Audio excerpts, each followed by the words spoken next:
Michael Chandler. Full disclosure, my last fight, I made K. Michael Chandler, you can't say that, man.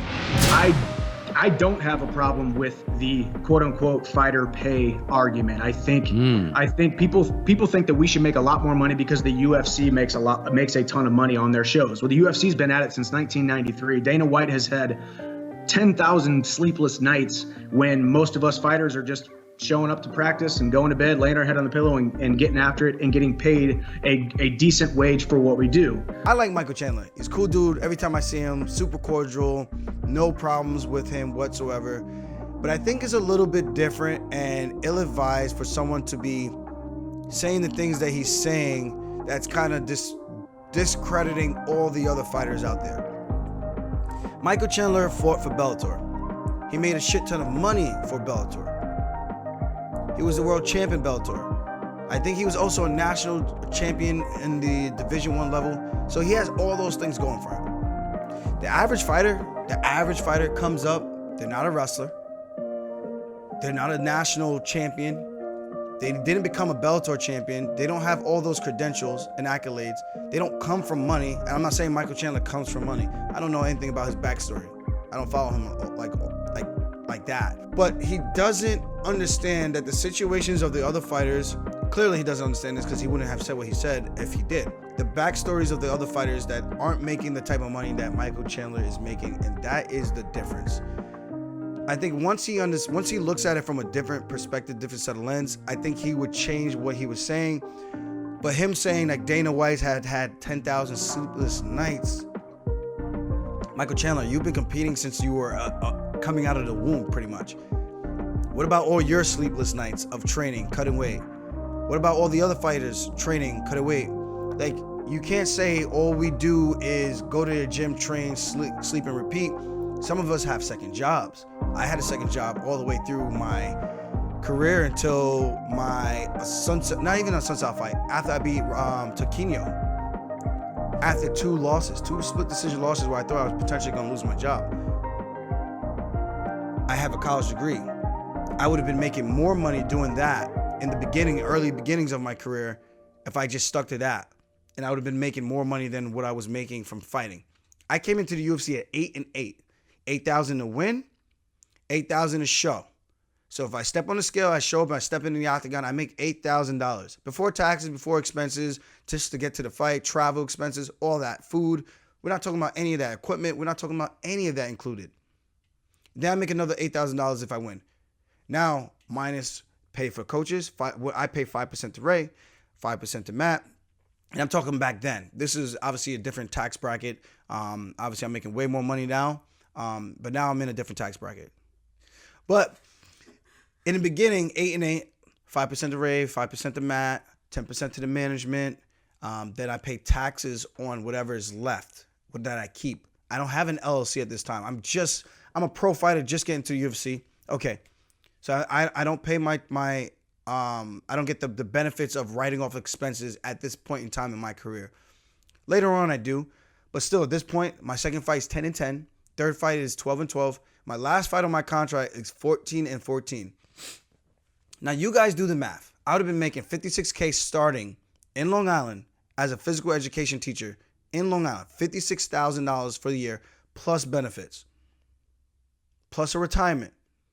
So when you weigh that out, for Michael Chandler to say that the fighters just wake up and just go to sleep, we train, go to sleep, that's kind of like, so do you not value what you bring to the table for your bosses? And this is not to disrespect Dana, not to whatever. I'm not trying to get into a fighter pay thing. But at the same time, it's like, bro, you can't say there's no issue with the fighter pay because you're sitting at the cream of the crop. Like right now, I can say I'm good. I'm at the cream of the crop. I'm at the top. I'm getting paid pretty damn well at this point. It's still underpaid for what it could be based on the numbers that have shown what the revenue split is between the fighters and the bosses. Right?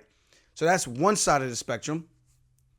Now, if Chandler was coming into the UFC and making his typical debut of 12-12, actually now I think it's 10-10. It might be 12-12 now. I don't know. So I can't speak on that, but it's either 10-10 or 12-12. Let's just give him the benefit of the doubt, the company, and say he's making 12-12 as a debut guy when he fought Dan Hooker. Hot commodity, but got 12-12 coming in. Probably unrealistic because obviously what he was getting paid. But that's what the standard guy comes in, like a Paddy Pimblett. Super popular, right? Pretty much sold out the entire arena. Himself, damn near, but himself. Tom Aspinall, Paddy Pimblett, Molly McCann. But for the most part, the people who, the person that most of the people came to see was Paddy freaking Pimblett. Obviously, they came for the UFC show because it's the freaking UFC. Everyone comes out for the UFC. But who are they coming to see at the UFC event? Paddy Pimblett. Are you justifying, Michael Chandler, are you justifying that it is okay for Paddy Pimblett, who was selling that much tickets and bringing that many eyeballs, for him to just get 12 and 12? And obviously, he didn't pay his dues yet. But this is where there's an issue with popularity. Does this guy sell tickets? And then I'm on the other, I could play devil's advocate. There's some people, let's throw out a name out there who people might not know, a Justine Kish, or who else? Who else is not that popular? Wasn't on the Ultimate Fighter. I'm drawing blanks because I just personally know everybody. But let's say the guy who comes, damn, I wish I had a roster in front of me. See, this is why I want to make sure I had this. I'm doing this off the dome, guys. Let me just think of another fighter. Let's say the guy who just fought, actually, just recently, CJ Vergara, just beat the Brazilian guy, close split decision win. That guy comes in, how many people is he selling tickets to? I mean, he had a decent crowd of like 10 people, I think, that were there for him, his family, versus a Paddy Pimblett who's coming out selling thousands of tickets kind of thing.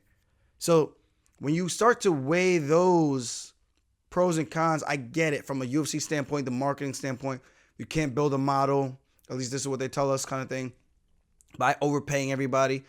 Well, we're not overpaying. You're just kind of just paying what the level of the UFC is at kind of thing. Obviously, you get to a certain threshold.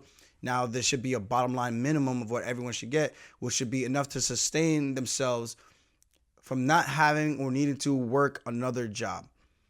And this is where it kind of gets long-winded, and I don't want it to be like that. But Michael Chandler's point is just saying, like, Dana put in all this time, which he did. Thank you, freaking Dana White. You are a godsend. You are the man. You have helped elevate the sport like no other.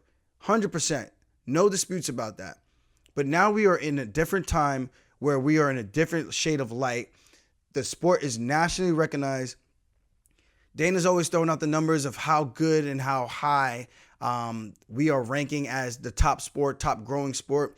So then that should reflect in the fighter pay. So I get where Chandler is coming from, but at the same time, it's kind of like, dude, you're discrediting how much time and effort you put into brand yourself. You can't say the fighters need to be doing all this YouTube stuff. And why do we have to do that when the NBA athletes don't have to do that? The NFL guys don't do that. The NHL guys don't do that, because everything is copyrighted and owned by those big organizations, and they do also have associations for the fighters where they get some type of healthcare or whatever it is, some type of benefit where there's a interest, a like-minded interest for their athletes. We don't have that. So for us to say like we should be grinding and doing that, like I get it, because that's something that you should do anyway if you want to just brand yourself outside of your sport. But that shouldn't be a requirement in order for you to get paid better than what the guys who are just coming in are getting paid. Full disclosure, my last fight, I made $400K. That's before taxes. That's before I pay my coaches. That's before expenses. So after everything is all said and done, and I owed money in taxes from last year because of COVID and everything, the things I have to do from my personal side that I had to do with family and stuff and take care of family and pay stuff like remodeling this, remodeling that kind of thing. So I owed money. I probably walked away with about 110, and now I get to spend that, and I got to budget it, and I got to put away money for savings. I got to put away stuff for my investments. So now I have to budget all this out in order to make sure I don't go broke. So yeah, it sounds like, oh, you made a shit ton of money. Yes and no, on two sides of the coin. And guys, I do know that you could do write-offs and everything, because I know there's going to be some smart ass over there that says all these things, oh, get yourself a better CPA, blah, blah, blah. Dude, trust me. I'm doing okay. I don't go spending my money, and I live in Long Island, which is one of the most expensive places to live. And I'm doing pretty damn all right by any standard, I guess. So my whole point is just going back, tie this all together, is Michael Chandler, you can't say that, man. You're in a different position. If you came in making what these guys were making and had to grind your way up, I can respect you saying that. But you kind of came in with the silver spoon, and as they say, the Dana White privilege. And again, I like Chandler. I'm not discrediting him or anything, talking shit about him. I'm just giving the facts here. Like, we can have a debate about this, civil. I love what you're doing in terms of like adopting kids and everything. Like, dude, who wouldn't love that? You know, great family guy. But I think you're misspoken when you're talking about those things, because you don't relate to the grind of what the fighters had to do to get to a position like a Usman coming off the Ultimate Fighter, or who else? A Blokovic, myself, people who came in from the mud, got it from the mud, and worked their asses all the way to the top. And again, I'm not saying that you didn't earn your stripes. I'm saying in terms of fighter pay and things like that, you're just not in that position to talk about it, because you came in one of the most highest paid guys on the entire roster when you came over from Bellator.